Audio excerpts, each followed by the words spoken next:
but I got my money on Taylor Morin next year, locking him down as well. Taylor Morin. Yeah, that guy is legit.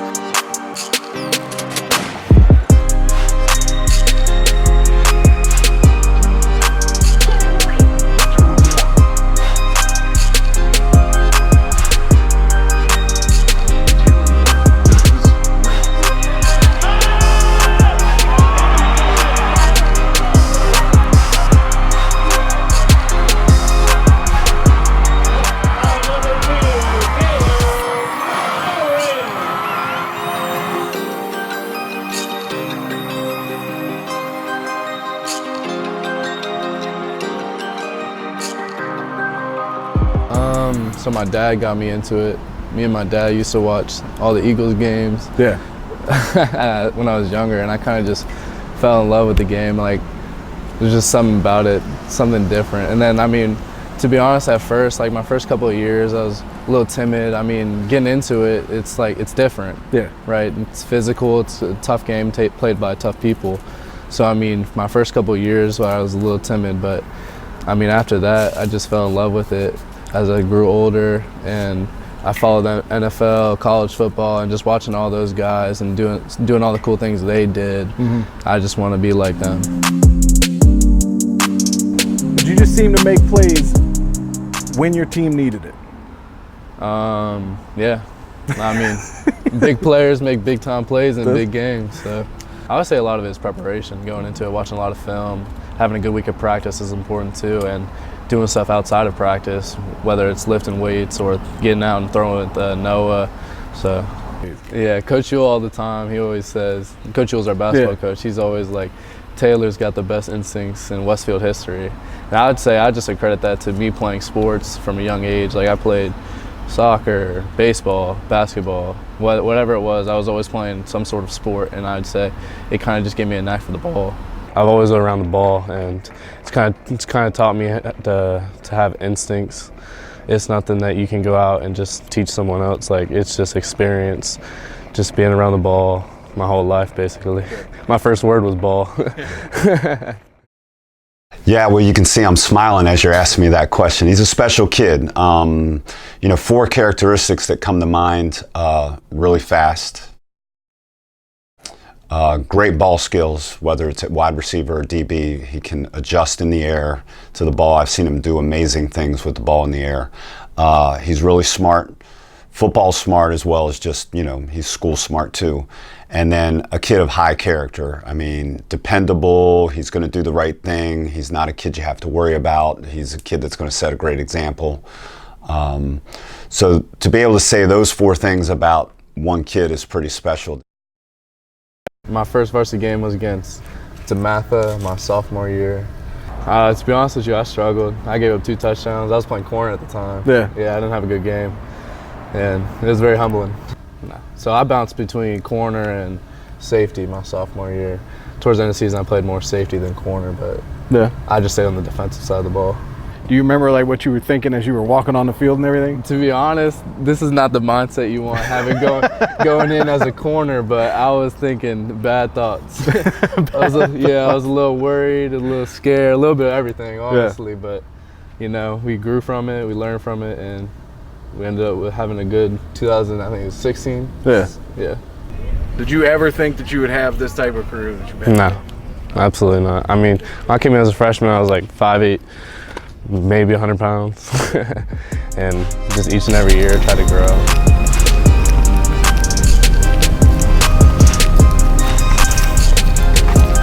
The guys above me, they were great mentors to me.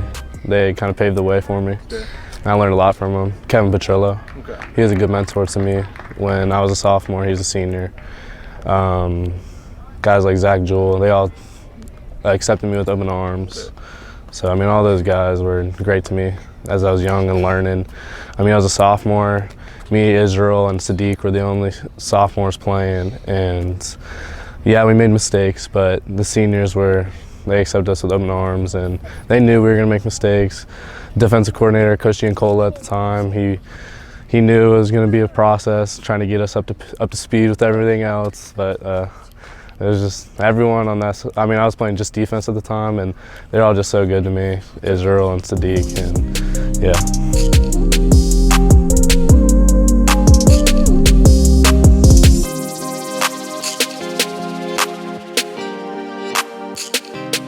I want to say my most memorable high school game, other than the Freedom Woodbridge game, was my sophomore year against Stonebridge. When I had 3 interceptions against that game against Stonebridge, and it's my most memorable game because it was really the first time that I made plays on the varsity level, and it kind of gave me confidence through the rest of the season that I could really play, I could really hang with everyone else. I mean, I was probably like 5'8", 5'9", 140 pounds at the time. Right. So I mean, it was crucial for the rest of the season. I think he has the ability he has big playability. So everything, and if there's a chance to make a play, he makes that play. You know, some guys maybe drop an interception, or some guys drop a pass, or don't take maybe that short pass the distance. He has that ability. And first of all, he has the speed and the athleticism. His hand-eye coordination is awesome. His ball skills are unbelievable. He just has a way around the football. And then that leads to his big play ability. And if you look at his highlights and look at what he's done, interceptions are taken for touchdowns, hitch routes, slant routes, bubble routes are taken for touchdowns. And that's what has separated him from a lot of people that have played here and been successful here. The coaching staff at Westfield, it's really special. I mean, you don't really get what they give us anywhere else. Mm-hmm. So I mean, I'm just truly thankful to have played for such a great staff. Like we had my senior year, we had 7 or 8 head coaches on the staff. Mm-hmm. So I mean, it's really cool because you got guys coming in from all different types of programs, and for them to come together and all be on the same staff, it's really cool because you don't get that anywhere else. No. They know that we have a really good coaching staff. Yeah. And sometimes they like to accredit our success to the coaching staff. Like, granted, it is it's like a marriage. So right. you got the coaching staff, and you got the players. So yeah. It's all a group effort, and they like to accredit all of it to the coaching staff. But I have to disagree with that. So they try to say you don't have the talent, you just got the coaches? Yeah, exactly. Yeah. Bothers you a little bit? I mean, I really just tune everybody out. Yeah. Everyone outside of Westfield, I try to tune out when they decide to share their opinion about our program and our school, our community. What does Coach Simmons mean to you as a person, as a player? What has he done for you? He's done, I mean, I can't thank him enough. He's opened a lot of doors for me, a lot in the college recruiting process, and Coach Shields as well. They both helped me a lot and got me the opportunity to play the next level. And as far as your, what have you learned about preparation from Coach Simmons? Oh, it's everything. Yeah. Coach Simmons he runs a tight ship. Everything is on time. Our practices are college level type practices, and everything on time, down to the minute, down to the second. You're not the prototypical DB or wide receiver. No, sir. Did that push you? Absolutely, yeah. All the people that told me I couldn't do it. Why number 2? So growing up, I was always number 20. Okay. For Brian Dawkins, I'm a huge Eagles fan, and I always looked up to Brian Dawkins, and I was always 20. And then once I got to high school, and you started to throw the ball a little more, and I started working in the receiver position, I was like, 20, it's not really a receiver number, you know? So like, switched it to just 2.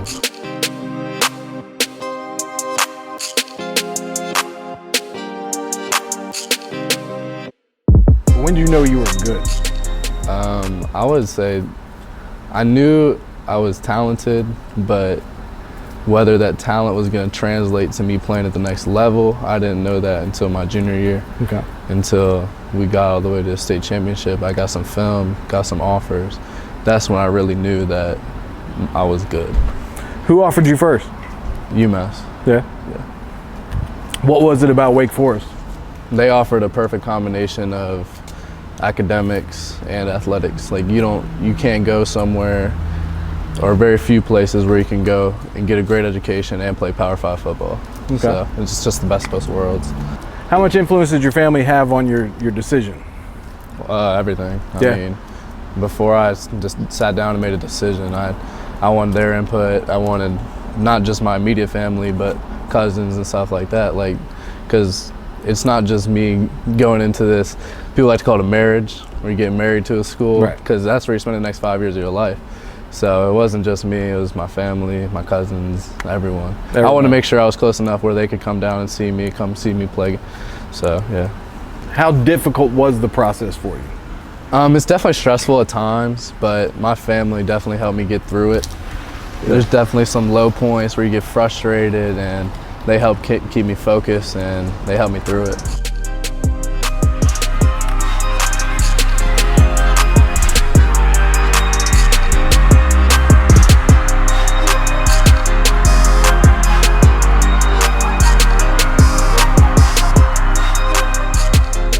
I want to say state's my junior year. That stood out to me because, like the freedom game, we kind of had our backs against the wall at one point during the game, and we rallied. And for me personally, it was the first time I had really gone. That whole season I went both ways, but that was like the first time that I truly felt like it was my most complete game. Like I played in all phases of the game. So yeah. What's the play that stood out for you? I throw an interception. We run a trick play. I throw an interception, and then it was like late in the game, and kind of had our backs against the wall, and I go make one, go get one for myself, and it kind of just flips the momentum of the game, and we end up coming out on top.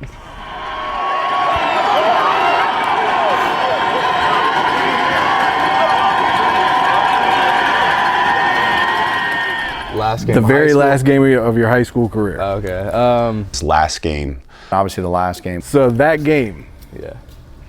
obviously didn't end the way that you wanted it to.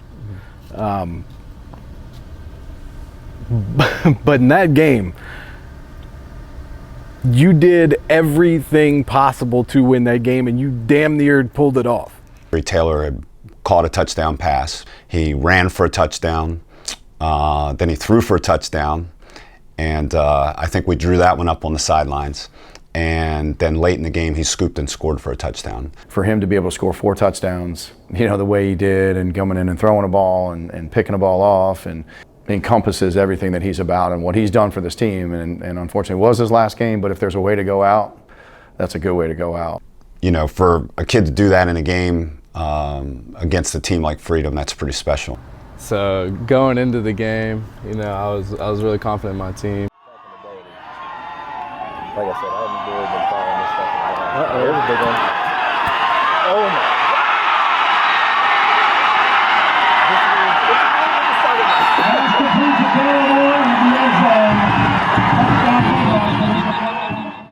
And then Noah goes down, and then crap starts in the fan. Everything is out of order. It's raining. There's all kinds of things going on, and so he goes down middle of the second quarter.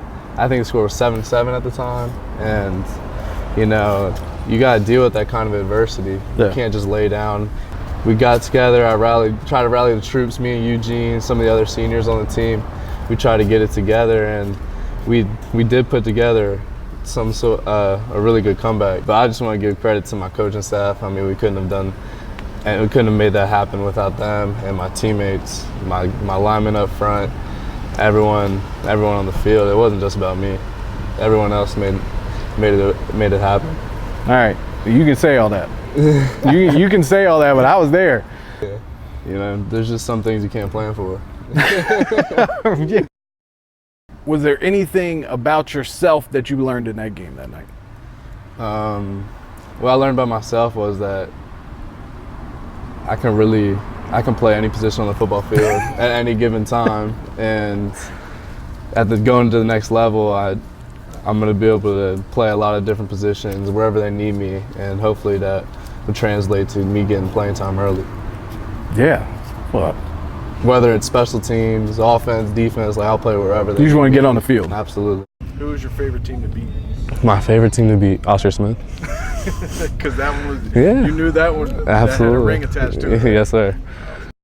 What about the guy? So again, that's probably bigger than the athlete. So when you talk about film study, when you talk about asking him a question, he can answer it right away, or he comes to you and says, "Hey, Coach Shields, why are we not doing this? Or what about this? Have you seen this on film?"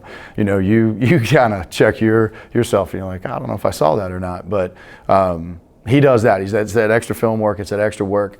I tell you, in the summertime, kind of the way things are going with kids, not coming to a lot of the workouts and that type of stuff. Here's a kid that had what he had and had already committed to Wake Forest and made, other than being at the beach, made every workout.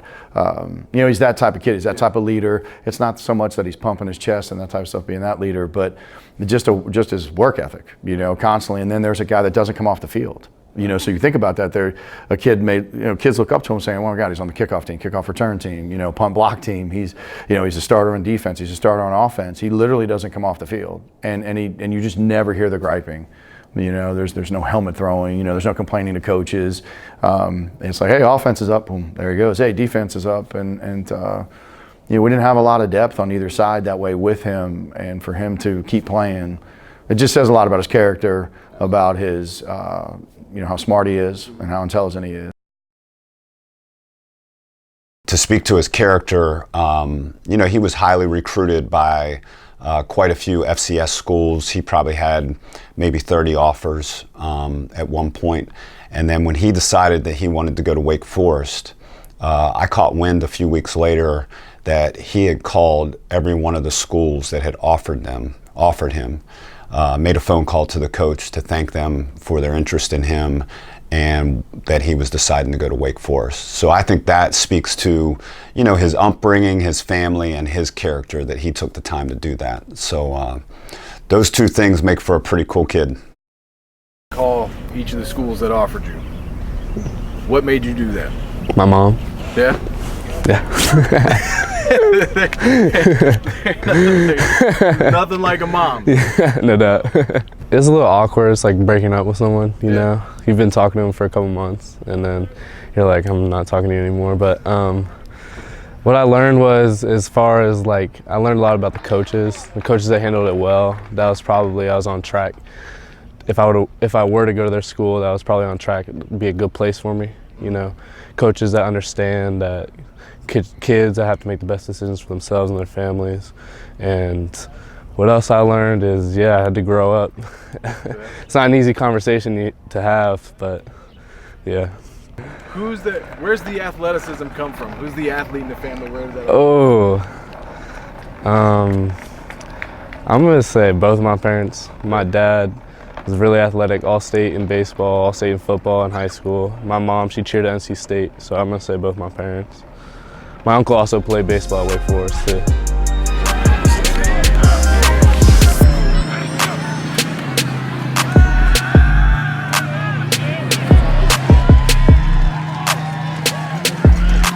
No, you don't. You just hope you can get something close to him. There's no replacing him. Absolutely not. Just his production on both sides. Probably more proud of him too. I challenged him and got on him about being in the secondary, about not being as physical, maybe as he should be and could be. And I think he really answered, certainly from probably earlier on in the season to the end of the season, where he really started becoming a physical force in the secondary. And he was a guy that would come up and make plays, and you always knew he had it on offense.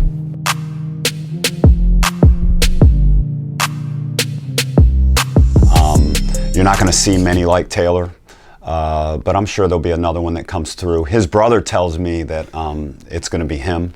So I would love for that to happen. I'd love to be around for that. So no, but there are going to be guys that come around that are going to be special like Taylor, but he is one of a kind. Younger brother and a younger sister. How old?